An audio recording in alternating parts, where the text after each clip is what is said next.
It's time once again to slip into your camo, grab your bow, and join us out in the field for another episode of the Up North Journal, presented by PSE Archery.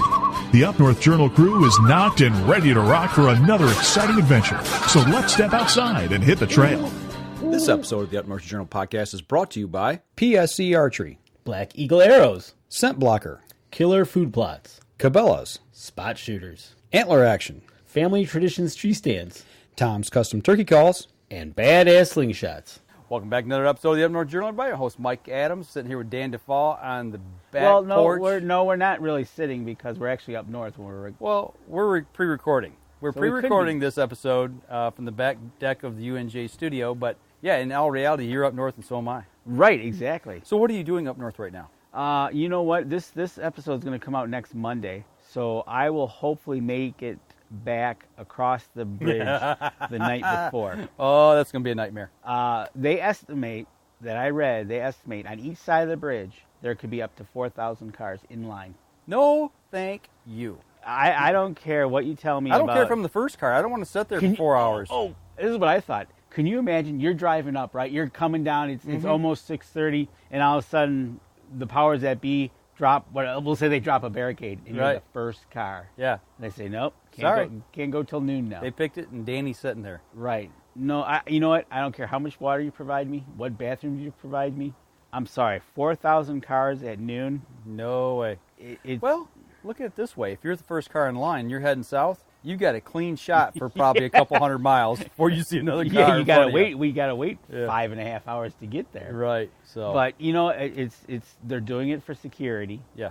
So it's just one of those things. But so if you're one of them people in line, you're listening to the podcast, I hope they're listening to our show in that time sitting there. We feel sorry for you sitting there. We're sorry, but you should have left earlier. Right, exactly, like I am the day before Right. getting back under the bridge. So, but you know what? It's getting to be about that time. I got to get up there, get some food plots started. Mm-hmm. My logging project is over. We'll talk on a later show that I have the plan written by the forester. Right. So after September 1st, I should know more about whether we're signing up for the plan and whatnot. Okay. Well, you know what? We've got three segments already recorded. We're talking about getting ready for hunting season with your bow, with your gear, getting in tune with everything for bow season. Absolutely. We talked, Dan Jasa. Dan Jasa, talked, the one segment was tip to knock about arrows. Yeah, and the other segment was about how to pick a spot on a deer and shoot without there being spots on a deer. Isn't that ingenious, a paper bag? Yeah. So, and actually, why don't we just kick it off to that first segment there, and we're going to let these next three segments just kind of roll along, and we will rejoin you at the end, and we're going to give you our tips on getting ready for bow season here at the end of the show. So, without further ado, here's Dan Jasa. Sitting out under the tent here at Bowfest 2017. Been a good day, Dan? It's been an excellent day. Hey, can you beat August and 75 degrees, sunny, and no humidity? I felt like I should have been in a tree stand. Oh, you know what? An early October day is just about what this would be. Exactly. Speaking of tree stand and being at Bowfest, August, been shooting the bow, getting ready for the upcoming archery season. We got Dan Jasa here from PSE with us. And, Dan, you give a seminar today talking about how to execute and practice executing a shot on a deer when you don't have an actual mark to shoot. Talk a little bit and run through kind of what you were talking about. I know people can't see it here, but, explain what you were talking about. Yeah, so, you spend all year shooting at dots, and I'm sure most guys, whenever they go out there, they buy a bag target. It's got dots on it. They're going to shoot at the dots. Well, obviously, whenever you're out in the woods, a deer does not have a dot to aim at. I've seen. It'd be nice, but so me as a target shooter, I've always had a hard time aiming when I don't have something to aim at. Right. So Dan McCarthy came up or talked about this thing one time where he takes a paper bag, a brown paper bag, crumples it up, and then flattens it out on whatever target you're shooting. It gives you enough definition where you can pick something out to aim at, but there's not a definite aiming spot to aim at. So it teaches you to kind of know where an area is or where you want to hit and keep your pin on that area instead of trying to hard focus aim on a dot. Gotcha. So, like, maybe a tuft of hair that might be a little different color or... Yep, a crease. If they're walking and they stop and they got that front foot forward, the little crease from the leg that goes up into the shoulder right where you want to want to put your pin and get a heart shot. It's just a easy way to pick out something in an area and aim on an area instead of aiming at a hard outline dot. So taking something like that, you just pin it onto the bail or onto the target that you normally shoot at. Yep. And would you shoot multiple arrows at that same spot, trying to hit that spot? I mean, how do you do that? once you kind of have an arrow in a spot, then you've got something you're going to aim at. So right. Typically, if I'm like getting ready to go out and go hunting, I'll only shoot one arrow at every distance, and then I'll take my brown paper bag that's all crumpled up. 20 yards, I'll pick out a spot and shoot at that, and then I'll walk a little bit and pick out where I want to shoot next, and then pick a whole other spot to shoot at. Okay. Just so you're not aiming at a hard outline dot or a hard outline figure that you're trying to hit. Okay, and that helps you to just get through that shot sequence and focus on, like you said, not a spot, but a spot, kind of. Yep. I mean, even if you're picking out a crease on a deer, your pin's going to be big enough it's going to cover it up, but you know the area you want to hit. Right on. Now, when you start practice for season, do you do elevated shooting as well, like mimicking a tree stand, and how do you go through that? I try to. Where I used to live, we had a field course. I had a decent amount of elevation to it, so I had places where I could go and shoot on angles just to get my body used to doing it. If you don't have that kind of stuff, I mean, even just standing on a picnic table and shooting 2 or 3 yards downhill, like putting a bag target below where you're shooting, just to get your body used to being in that awkward body position. Bending, making sure you're keeping a good T-form, and you're not just dropping your arm and keeping your shoulders level. Just so your body gets used to being in that position and you know what it feels like. So if a 200-inch buck walks out and it's right below your stand and you got to aim at that, you're like, oh my God, my body's never been in this position before. What do I do? And you get freaked out and you end up punching the trigger and missing the deer. Right. Just so your body knows what it feels like to be in that position. Is that probably one of the biggest mistakes guys make, and gals, is bending at the waist versus dropping that arm when they're in a tree stand? Is that a common mistake? You hear a lot of guys, I shot over the top of them. It's like, okay, did you bend that? Did you bend at the waist, or did you just drop your arm? Because as soon as you drop your arm, all your anchor points in your face are going to change, and more than likely your peep's going to go out the top of your sight, and you're going to shoot over the top of whatever you're shooting at. Okay, so that's a good way to tell. If you're trying to practice shooting from a stand and you're shooting high, that's something to look at, definitely, if you're bending at the waist or dropping that arm. Okay, gotcha. What's another common mistake that guys make when practicing for the season, or maybe in the stand when they're shooting, or if it's on ground level with archery? What's one thing you see people making a lot of mistakes on? I think the biggest thing is like standing at one distance and just trying to pound one spot. Okay. So subconsciously, in your mind, you always want to hit whatever you're aiming at, right? So if you shoot your first arrow and you're 3 inches low, subconsciously you're going to try to make a correction for the next shot. Even if that's not exactly where the pin is going to be, it's going to make you aim a little bit different than when you did before. Right. So what I try to do is when I get close to the season and I really want to make sure my one shot counts, I'll only shoot one arrow at a distance, and then I'll move, and then I'll shoot another arrow at a distance, then I'll move.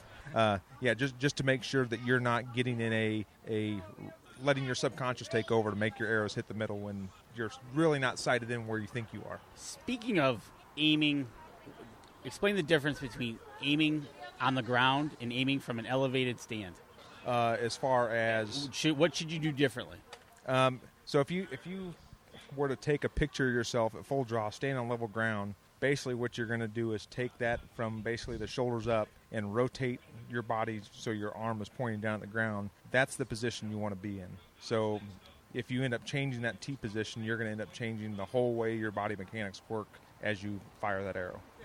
Do you aim lower when you're in a tree stand, higher in a tree stand, So, the same? For the most part, nowadays, on shots that are within 30 or 40 yards, your rangefinder is going to end up being pretty dang close if you have angle compensation, if that's what you're asking about. Yep. So, I mean, on like, say, a 25-degree shot at 20 yards, you're looking at maybe a 10% cut, which is like 2 yards. If you're pretty close at 20 yards, 2 yards is not going to be that big of a difference. Exactly. So, I mean, yes, it will impact differently if you were aiming at a dot, but you're aiming at either a heart or lungs. It's not going to make that much of a difference from that far. On a white-tailed deer, it's not that much of a difference. Yes. Correct.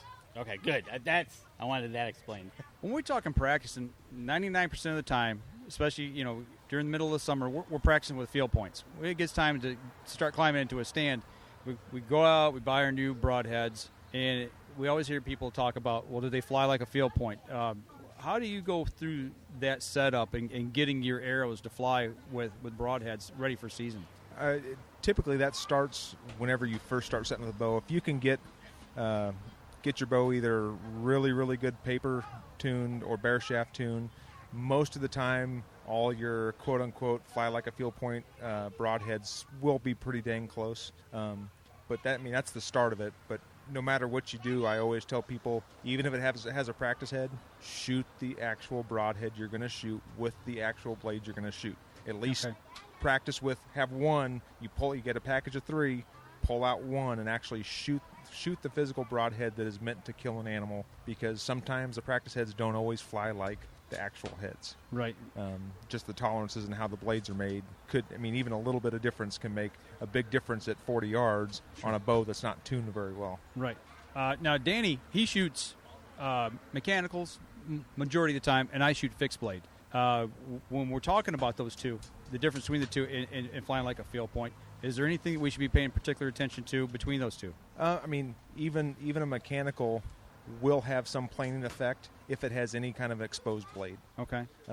So a Rage, T3, anything that has any kind of exposed blade, if your bow's not tuned properly, will plane to some effect. Now, it won't plane as much as a fixed blade will, or like a big cut-on contact blade will, but it still will plane. So even though they quote-unquote fly like a field point, if your bow was way out of tune, they're not going to fly like a field point. Right. Okay. Now, let's back up just a little bit. You were talking about bare shaft tuning and paper tuning. For a guy who wants to go out and buy box arrows, get them cut, get out and start shooting, and he's like, okay, well, bare shaft, okay, we're talking with no vanes on this. How does a guy go through something like that and then maybe not comfortable building vanes on them after the fact? You don't have to bare shaft tune. I was just throwing that out as that's one way to tune a bow. Typically, whenever I paper tune, I'll start real close. Start at 3 feet. Make sure you know which direction the arrow is going out of the bow. Once you get that corrected, where it's coming straight out of the bow at 3 feet, I keep continually backing up, because there could be a point where you're getting an oscillation in the arrow where it's going through, even though it's either wagging side to side or up and down. You get where it's going to go through the paper straight. Right. So paper tuning at multiple distances, and usually I like to end up about, I'd say 6 or 7 yards. Okay. If you get a really clean hole at 6 or 7 yards and all the way up into 3, you're pretty much going to make sure that arrow is coming straight out of the bow, and you're not going to get any plane effect once you screw on a broadhead. Okay. And that'd be with vanes or without, either way? Yeah, with vanes or without. Yep. Okay. All right. What's the importance of a nock? You've got the front end, you've got the shaft, you've got the vanes. Is there any importance to a nock that you might use or don't use? Most everyone makes pretty good nocks. The big thing on the nock into the arrow is making sure you have proper nock fit to the string, making sure it's either not too loose where the arrow's going to wiggle side to side. If you put it on the string and grab it and twist it side to side, make sure there's not too much side to side play there, or making sure it's not too tight where it's almost wanting to pull your nocks out of the arrow when you're shooting it, because any of that stuff, you're shooting through paper, you're going to see weird things, and then you may be trying to fix something that isn't really there. Right. And the other big thing I do with arrows on the back end is make sure I get a arrow squaring device of some kind and square the back end of the arrows. Okay, so the nock is square Yep. to the butt end of the arrow. Yep. So I always square the back end and the front end to make sure everything is perfectly 90 degrees if the shaft is straight to one another. Okay. Any consideration towards a lighted nock? Something that you think we need to be aware of? I haven't shot lighted nocks just for the simple fact you're going to be throwing extra weight in the back end of your arrow. Right. Some of the lighted nocks could be as much as 30 or 40 grains heavier than what your actual nock is. So if you're going to shoot them, make sure you get enough where you can throw them in your arrows and practice with them too, and figure out, okay, am I getting different point of impacts at different distances, or even shooting them through paper. You could get different paper tears if you're using different nocks, maybe just because the throat size is different. So definitely, whatever you're going to be shooting in the field, that's what you want to be tuning the bow with before you get out in the field. Yes, we're going out to do a brutal thing and kill an animal, but at the same point, you want it to be as quick and as ethical as possible. So I feel like you owe it to every animal you pursue to make sure you do everything to make sure you're going to put an ethical shot on whatever you're going after. Absolutely. As well as getting out and spending the time and practicing as much as you should. Yep. All right. Dan, you got anything else you want to ask? I think we've covered the arrow from front to back. Oh, speaking of arrow, what about your insert? Is there any consideration maybe adding weight to the insert, different insert, or just going with the standard insert that came with the arrows? I mean, typically you're going to be pretty safe putting in the insert that comes with the arrow. I know there's a big push to go really high FOC nowadays. I've shot with a lot of great shooters and a lot of great minds that talk about the percentage of FOC you should have to get the best flight. And FOC stands for? Front of center. So it's if your arrow is perfectly balanced, you put the arrow on a either on your finger or on some kind of a pivot right in the middle. That's 0 FOC. So if you were to create a higher front of center, you would move it 12% in front of that center point, and that would be 10% FOC. So instead, there's a big push on a lot of people to go really, really high extreme FOC, and I think if that was a case of providing way more accuracy, you'd see some of the best target shooters in the world shooting that. And I'd say for the most part, anyone who's shooting long range, if you're somewhere between the 8 and 14% FOC, you're going to have an arrow that's going to fly pretty good as long as it's spined correctly. There you go. See, there's a lot more to it than just flinging arrows. Yeah, you mentioned spine. Is that something a lot of people just overlook? A lot of times they go into their retail store, sporting goods store, it's like, okay, I'm going to get whatever arrow. And to somebody who maybe doesn't pay attention to a lot of this stuff, is that something a lot of guys overlook? It may not be just overlooking, is not understanding it quite Okay. on what it does for a tune of a bow. Something that's too weak is going to end up coming out like a wet noodle, and it's going to be really hard to control and make things consistent. So, and the other thing you have to think about too is a 60-pound bow is not a 60-pound bow. If you get a 60-pound bow that has a 370 foot per second IBO rating, it's not going to tune the same as a 60-pound bow that has a 320 feet per second IBO rating. So you have to kind of really look into the spine charts and see if there's adjusted draw weight conversions or something in that line as far as the manufacturer's recommended specifications. So typically I like to err on the side of being too stiff rather than too weak, because especially with the PSEs, you can tune them well enough that even if it's a little stiff, you're going to be able to make it shoot really, really good. So if you're on that borderline between... But always err on the stiff side. Gotcha. All right. I think, that, like you said, Dan, that covers everything from the tip to the knock, so to speak. So you guys get out there and practice. We're going to continue to stay outside because we're here at Bowfest today and enjoy this sunshine and good weather. So we'll be right back after this. PSE Archery has always dominated the speed category. Now, the most revolutionary cam system ever to hit the market has perfected the shooting experience. Introducing PSE's Evolve Cam System, featuring extremely high let-off capabilities and the smoothest draw cycle in history. No other cam system has ever delivered this level of total comfort and total control. Experience PSE. Experience performance. Killer Food Plots have been helping property owners for over 20 years create premier whitetail habitat. Whether replenishing your soil with their all-natural Organics Fusion pellets or planting a premier KFP food plot seed blend to help your deer rebuild their bodies through spring and summer while supplying the much-needed high energy during and after the rut, you can trust that Killer Food Plots family and their products will help your deer achieve their full potential.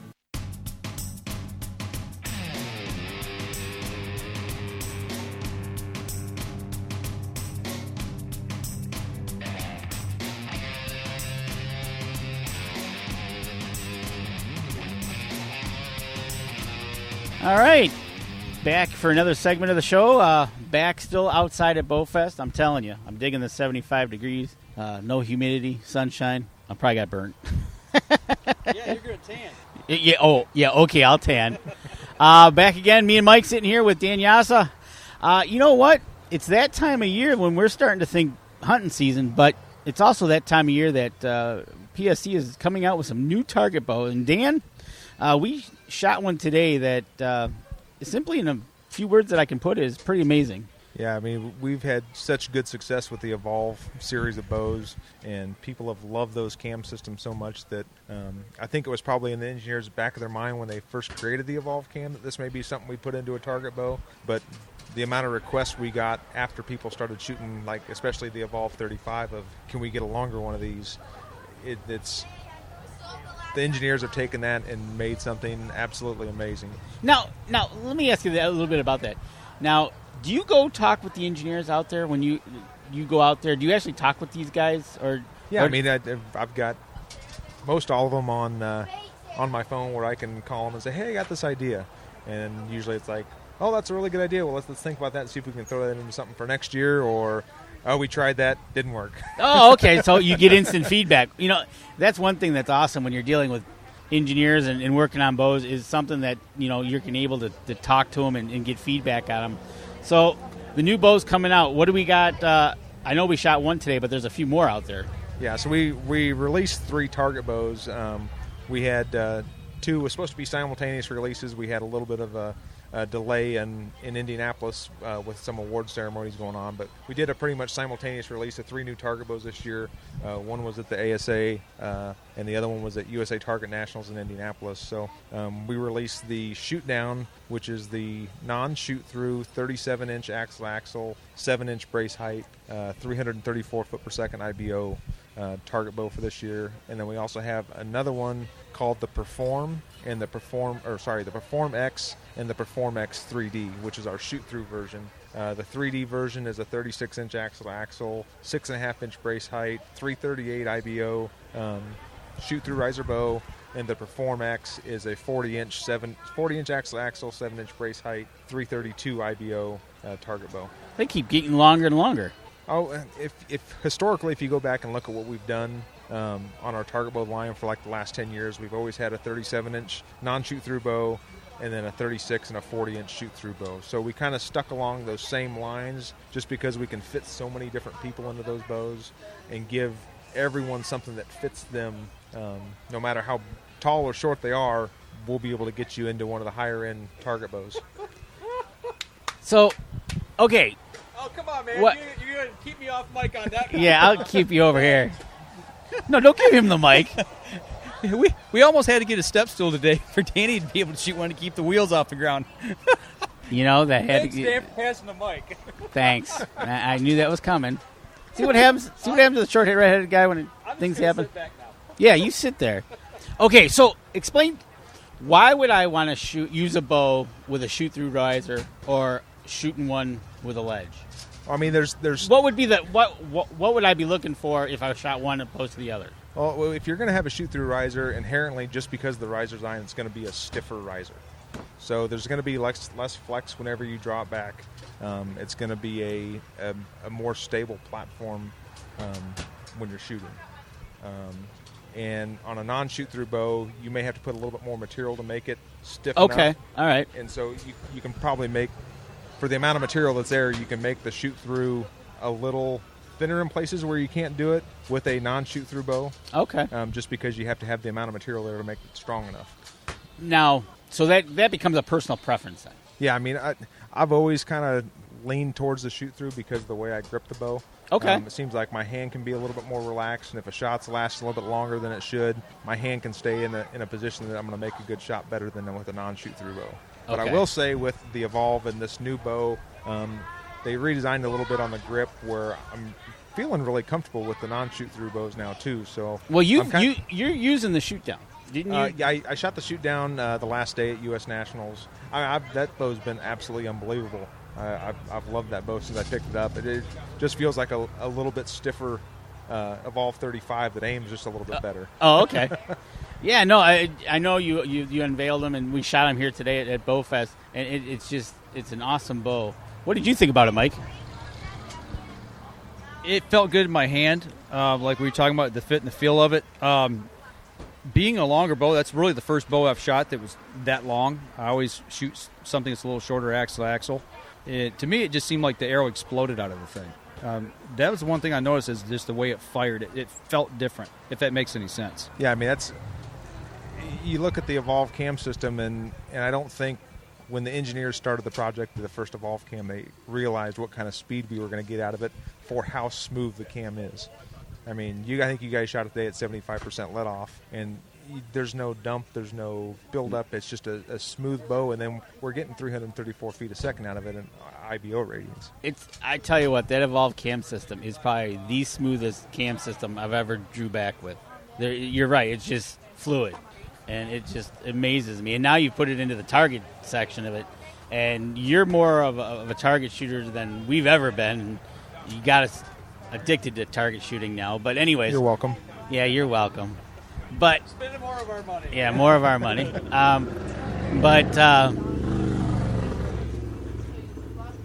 How are I'm assuming the pro guys that really shoot it besides yourself, they're really digging this.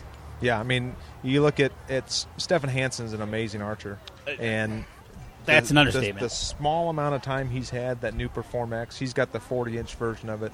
He went over, I think it was the European Championships, and he threw down ridiculous. I think he shot like a 712 with it the first competitive game he shot with it. I mean, and I think he ended up winning after the head-to-heads and everything too. So I mean, he is. And I know he had to do a few things on the expression that weren't a factory option because he's got a 27-inch draw length, so he's kind of on the shorter end of the spectrum of that cam. So you put him in that Perform X 3D, and he shot it bone stock, and is putting up the scores that he shot with it. And Scott Starnes ended up taking third at the U.S. Open, first outing with it. Alex Wiffler's been shooting really, really good scores with it. Jack Wallace has been shooting really good scores. I mean, everyone who's picked them up, they're shooting them. They're shooting the lights out. They're shooting them bone stock and shooting the lights out of them. Jeez, oh Pete. So it just amazes me. So you got to get out there. You got to try these bows. And when can they expect them into the pro shops? So we've been told a November 1 ship date on all the bows that have been in. I know we've been just getting slammed with orders. So the guys that got the orders in first, obviously they're probably gonna see them November 1st or maybe a little bit sooner. Okay, so as of November 1st, if you need to get out there and try these, get out there. Looks like around the November 1st timeline. Get a hold of your pro shop. Ask them, depending on where you're looking, they might have an ETA of when they're going to show up in the pro shop. Or like we did at Bowfest today, we shot the shoot down today, and I wish they had the other one there because it would have been nice to shoot that one. Yeah, the reps I should have the short shoot through here in the next week or so. So the reps will start getting their samples here in the next few weeks.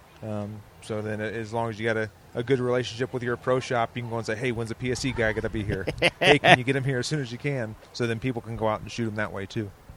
Absolutely. So, if you guys are looking to shoot some of these, when these get into the store, or you got a rep in the area, get to your local PSE dealer, pro shop, and make sure you guys shoot one of these new target bows because they're definitely lights out.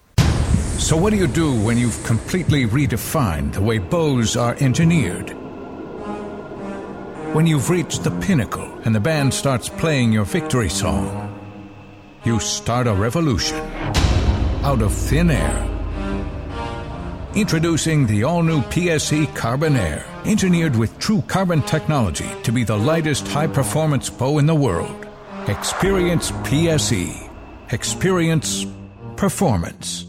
Killer Food Plots have been helping property owners for over 20 years create premier whitetail habitat. Whether replenishing your soil with their all-natural Organics Fusion pellets or planting a premier KFP food plot seed blend to help your deer rebuild their bodies through spring and summer while supplying the much-needed high energy during and after the rut, you can trust that Killer Food Plots family and their products will help your deer achieve their full potential.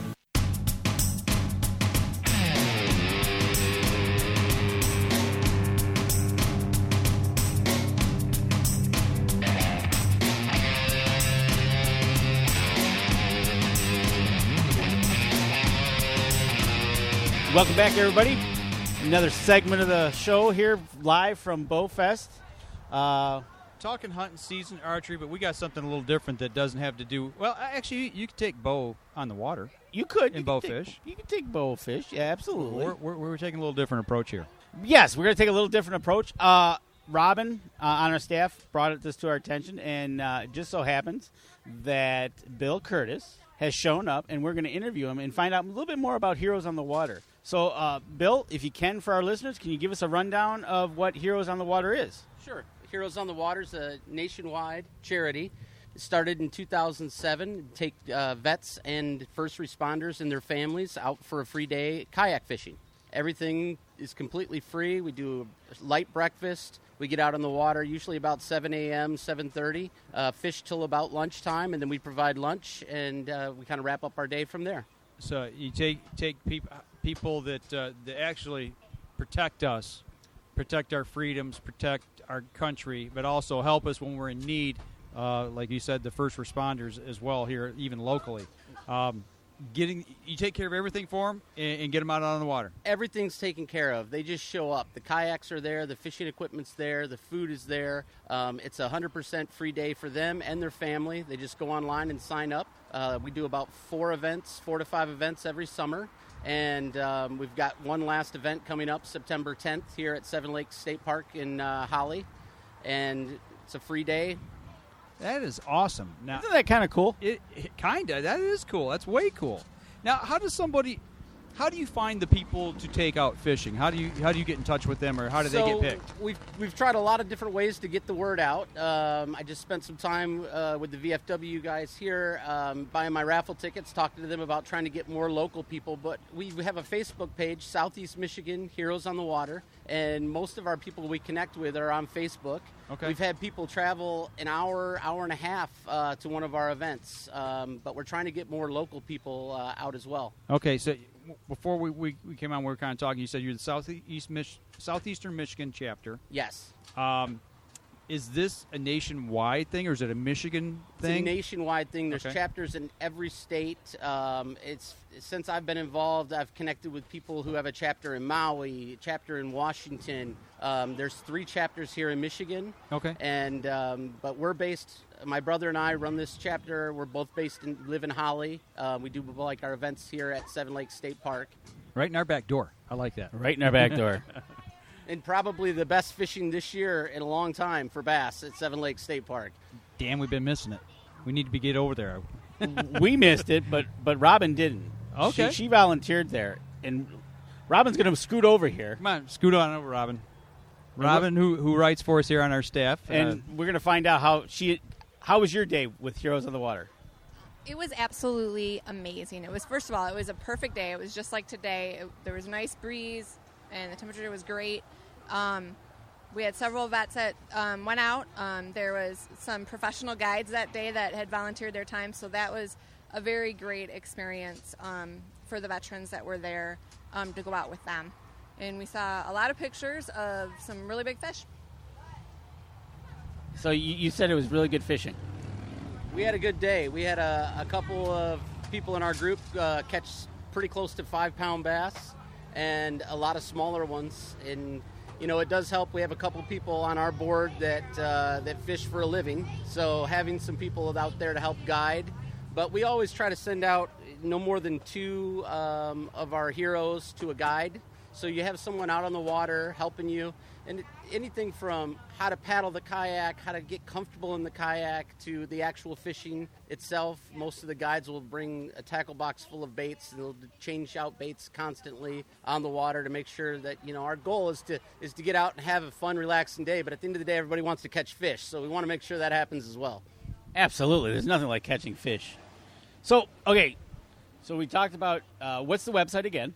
It's the Facebook page is the Southeast Michigan Heroes on the Water. And you always need volunteers. We always need volunteers, and we're always looking for participants. So if you need to get a hold of you, get to Facebook? That's the best way. All right. Now, you provide all this for these people. Now, obviously, there has to be some money coming from somewhere. How is your organization funded? Sure, we have. We're constantly raising money. We've got some really good sponsors that have helped us get started. My brother and I started just about a year and a half ago from nothing, and we've put together 12 kayaks, all the equipment to do breakfast and lunch, and we've been really blessed with some really good sponsors. Now, I think I'm safe in saying this. With the people in the military, does Michigan, do they provide them with the free fishing license, or is that something we were talking about and hasn't been passed yet? Typically, most of the participants have come with a fishing license. If not, we are able to set them up with a day license. Okay.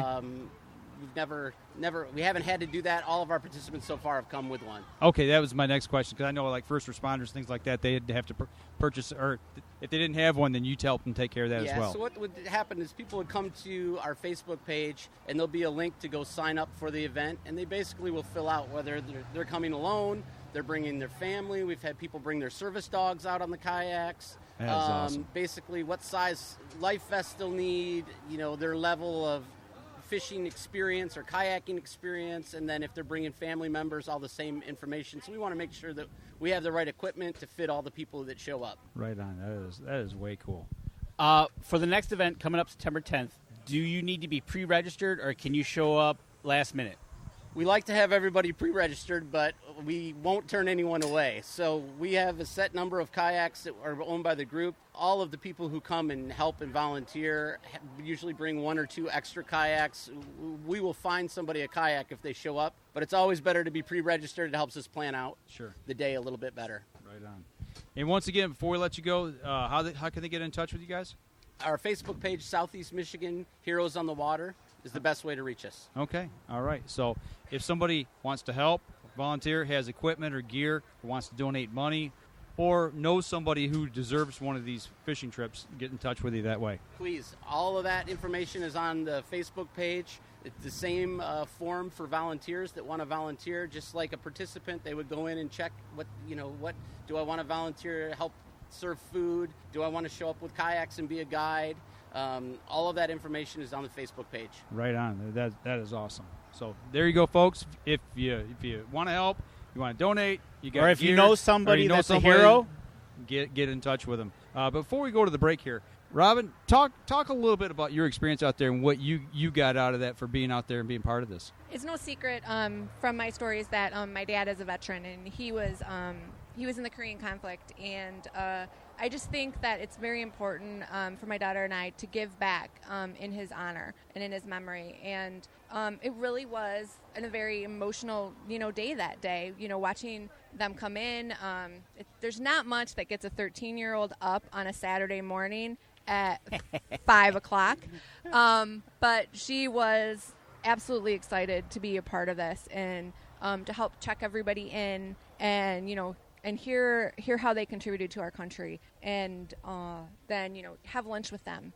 It was just a very rewarding experience, and there's nothing like standing around. It's kind of like this morning when we were doing our opening ceremony with the veterans. There's nothing like standing there and saying the pledge with America's heroes. Absolutely nothing like it. That's they're the reason that we are free today. Absolutely. We've talked about this many times on the show, and without these people out there busting their hump, giving their lives in some cases, and not only that, the families that support them while they're out there, that are back here on the homeland, and their kids. It's not just the man or woman who serves in whatever capacity; it's also their family that makes that huge sacrifice as well. Right. Well, and for us, because also they support first responders. That's very important to us because I come from a generation of firefighters. My dad was a firefighter. My cousin was a firefighter. My grandfather was a firefighter. So something that, it takes a very special person to walk in those shoes and to put on those boots every day. And I can't thank them enough. And this is just one way of doing it. One way of giving back and putting the heroes on the water. I shoot PSE because I like one pin to 40 yards. I shoot PSE for the perfect combination of feel and performance. I shoot PSE because you can shoot lighter poundage and increase arrow speed. I shoot PSE for the fastest bows on the planet. I shoot PSE because my livelihood depends on my bow. I shoot PSE because better engineering makes a better bow. I shoot PSE. I shoot PSE. I shoot PSE. I shoot PSE. Experience PSE. Experience performance. Killer Food Plots have been helping property owners for over 20 years create premier whitetail habitat. Whether replenishing your soil with their all-natural Organics Fusion pellets or planting a premier KFP food plot seed blend to help your deer rebuild their bodies through spring and summer while supplying the much needed high energy during and after the rut, you can trust that Killer Food Plots family and their products will help your deer achieve their full potential.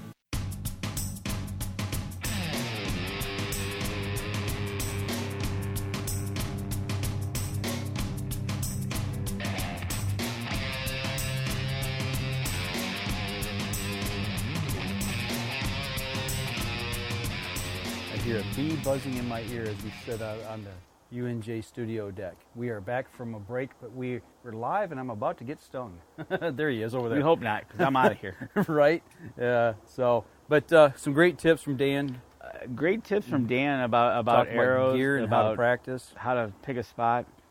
Excellent segment on the heroes on the water. Absolutely. You know, somebody giving them their time, helping out those who protect us and help us. Right, exactly. And you know what? Stay tuned for more on that, because that was really cool to listen to that, and we'll find out more. The one event they got, the last event here in September, and then we'll probably talk to them more about what they're going to have for the new year. Yeah, actually, see if we can't help them out a little bit. By the time you listen to this show on Labor Day, that last event is going to be this coming following weekend. Right, the 10th. Yeah, yep. so if you're listening to the show Monday, Tuesday, or Wednesday, you happen to be in the area and you want to go see what it's like or help out, get in touch with them, or go over to Seven Lake State Park. If you're a first responder or someone, want to get out on the water, go to their Facebook page, Heroes on the Water Southeast Michigan chapter. Yep. And give them a like and get some more information there. Right on. So now, we've been talking about getting ready for season. Dan talked about how he practiced. What is Dan DeFall's method of practice, getting ready for bow season, leading into season? What do you do? Well, the first thing I do is I hide from Dan Jasa. Because every time I touched my bow at Bowfest, he shook his head, and it kind of worried me. So from getting it out of the case? Pretty much so. No, you're unstrapping it wrong from the case. It might as well have been, because it's like ever since we went and shot that tournament, I'm under his tutelage now. Okay. And it's like, oh boy. So anyways, what I practice on doing, we talked about practicing, and he did a paper bag thing, which was kind of really cool. Uh-huh. I might try that, because I've got those bag targets like you have here. Right. And I'm pretty sure I'll be in a ground blind, but I might be in a tree stand as well. I just got a 2-man tree stand at home. Okay. So I might be, if I run away, it's that bee. Okay. Yeah, I'm glad he left my ear alone. Now he's messing with your arrows. But I might try that trick with the bags. That is a really cool trick. And my plan is to practice from an elevated stand. And we do have that tree stand set up at my house where my plan is I've got several bags, and I'm just going to walk through the woods and just drop them. Okay. And then what I plan on doing is go back to the tree, climb up in the tree, sit, and maybe the first time I'll shoot at them, 1 arrow each, and see how I do. Or I might do like we've talked about in previously episodes. Maybe that tree is closest to the bag. Maybe range that tree and then go from there. Because I guess my thought is to take it as if I was getting in the tree stand in the dark for the very first time, and I don't have time to range it. Right, and you got a buck walk out right at first shooting light. Right. I hope to have the tree stand up prior to then, where I can sit down and go, okay, that tree, and start doing that. But let's go cold turkey here, and then just start shooting and see how I do. Trying to make, see if picking out that tree or that bag is the closest. Kind of like what we did with the dots, right? Right. We don't know. We had an idea of a distance, but this way it'll be totally cold, and I'll go from there. Okay, right on. So, what about you? I shoot, different distances. That's the thing I've been really working on this summer, and I used to do that pretty religiously. But then when everything happened here with all the calamity in 2013, I didn't bow hunt that year, and I don't think I even bow hunted in 14.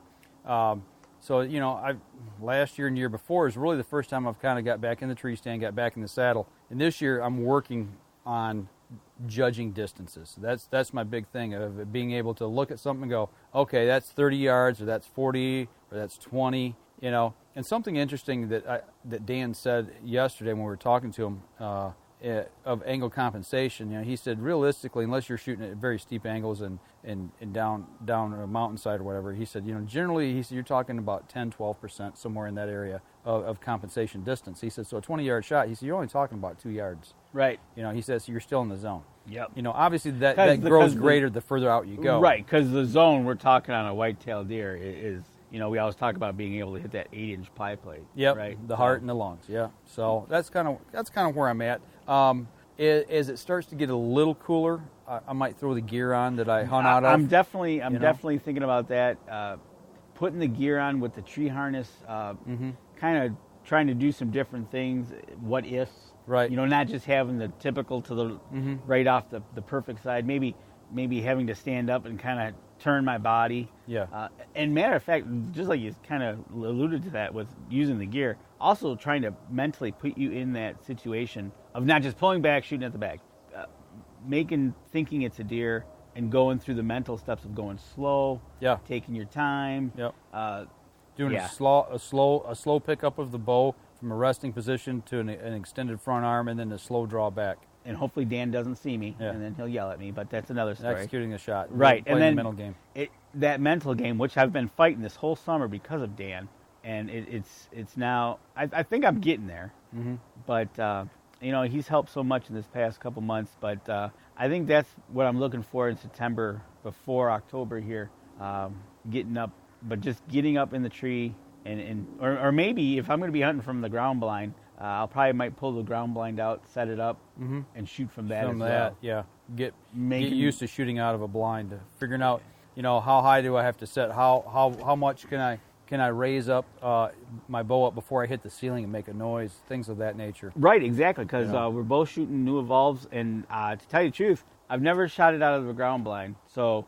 That's one thing we can do also is I'm going to get out my pop-up blind that I use typically up north, and I'm going to shoot out of that because I don't know, the height of it and the windows, how they got to be ready, or what chair to use. Maybe I got to use a different chair. I did buy new chairs this year that I wanted to try, but it's like...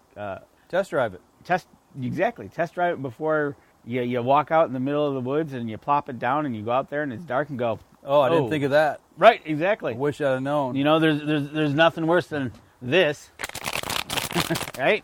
Right. Because of the wrong water bottle that you picked up. Yeah. And that's another good thing that I'm thinking about doing is getting a new water bottle. I got one from Cabela's, man. You got the Cabela's one. Yep, it's a metal one with a twist top off. Right. And you don't get this. Right. It holds probably about 40 ounces of water, I guess, something like that. There you go. No, I take it back. No, it doesn't. It holds 22 and a half ounces. I do remember because we had a drinking challenge at work, health kick thing, and I had to drink so many of those, and I had to know how much water. Oh, okay, so you measured it. Yeah, so, But yeah, so that's kind of the plan here as we get into September and running through your gear. Running through everything. Hopefully get a little small game in. Yeah. Have you ever shot from a raised platform before season?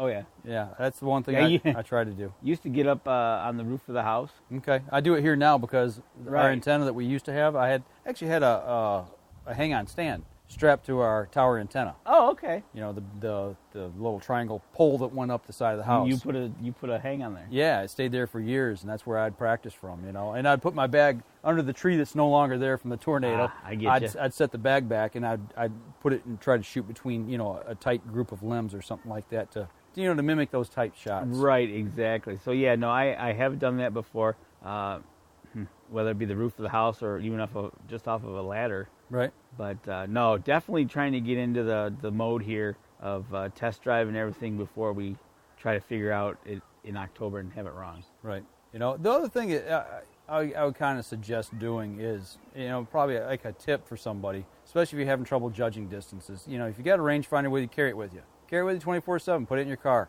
Take it to work with you. And as you're on break or walking down the hall at work or whatever, just like, okay, from over here to that door over there, how far is that? I think that's probably 15 yards. And range it and see how close you are. Start playing those mental games in your head of judging distance, because we've said it on the show here before many times. Judging distance is one of the hardest things that to do in the field. and people make the most mistakes on. Well, not only judging distances, but judging distance under pressure. Well, I did it this year with the turkey. I thought he was 40 yards. He was 50. There you go. You know, it was an uphill shot, and I rolled him, but didn't kill him. Right. So, definitely need to get out there, do some practicing. Kind of getting the itch now. The bucks in the backyard are starting to get a little frisky with each other. Deb saw them, the two bigger bucks that we have in the backyard. We're starting to kind of put their heads together and starting to scratching their antlers a little. Yeah, they're starting to get at the edge. So it's like, all right. And I guess one of them went up to the one of the trees, one of the bushes, and started kind of just messing around a little bit. So it's getting close. Yeah. Did you happen to see the video last week or week before last with the guys at a school? I can't remember where it was at. I think it was in maybe North or South Carolina. And I think it was football practice. This buck come out of the woods, and it's one that people around the area had been feeding. But it was the thing was, we ran the story at our station. They called it a 6-point, but they forgot that the 2 broad tines count. Oh, it was an 8-point. I'm like, you guys don't know what you're talking about. But this buck come out, and it is a 1.5-year-old buck, and he let him scratch him and pet him a little bit, and then all of a sudden he took his antlers down and started rubbing on his leg like it was a tree. And he's like, having to push him away a little bit. He's like, man, can you believe that, an animal will come out and do something like that? I'm thinking, yeah, you better watch out. If he comes a little higher with that horn there, he might get you. That's going to hurt. Yeah. You'll be like in the running of the bulls. Yeah. So, but I thought that was pretty cool. But yeah, it's getting to be that time of the year, man. It's like right now, what do you think the temperature is? 70 degrees? I think it's 72? About 70 degrees. If it's 75, I'd say that's high. I'd say it's between 70, 73. It's beautiful out. It's we've had those mornings that was 48, 49 degrees. My right index finger starts twitching, it's getting to be that time of the year where I'm getting fired up. You're going to start, looking at this pool, thinking about putting it away? Oh, I've already thought about putting it away. I've actually only been in the pool one time this year. Yeah, see? That's my wife's pride and joy. She's the one that takes care of it, and she's been in it all year. But it won't be long. We just talked about it today. It's time to put summer away. Unfortunately, kids are going back to school. You took pictures in Flint there of trees turning. Trees are starting to turn already. Maple trees. They were small maple trees, but they're already turning red. Matter of fact, the tree at the end of my driveway is starting to change. And you can see out your backyard. I see yellow leaves going on. And Yeah. Right over there. I think that's a black walnut tree. Yep, they're starting to turn yellow. Starting to turn yellow. And I see that within my backyard as well, facing the woods. Yeah. I'll see that hue of yellow start to appear. And I'm ready. It is that time of year. So I'll tell you what, we're going to wrap up the show. We hope everybody had a great and wonderful Labor Day weekend. Hope you got out and enjoyed the outdoors. Hope you made it back home safely. And it's just a great time to be outside.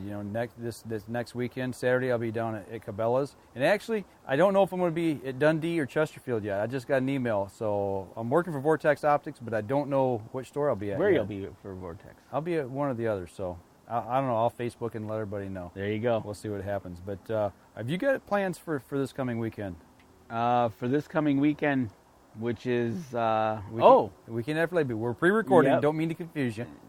Woods and Water weekend. That's right. You'll be over there. I think I'm going to head over there and see if I can't find anybody that we know and kind of go bug them. And I know Jim Beasley will be there. Okay. I do believe. Right. So, I think a Woods and Water weekend. Get outdoors. And the weekend after that, small game will be open. It will be.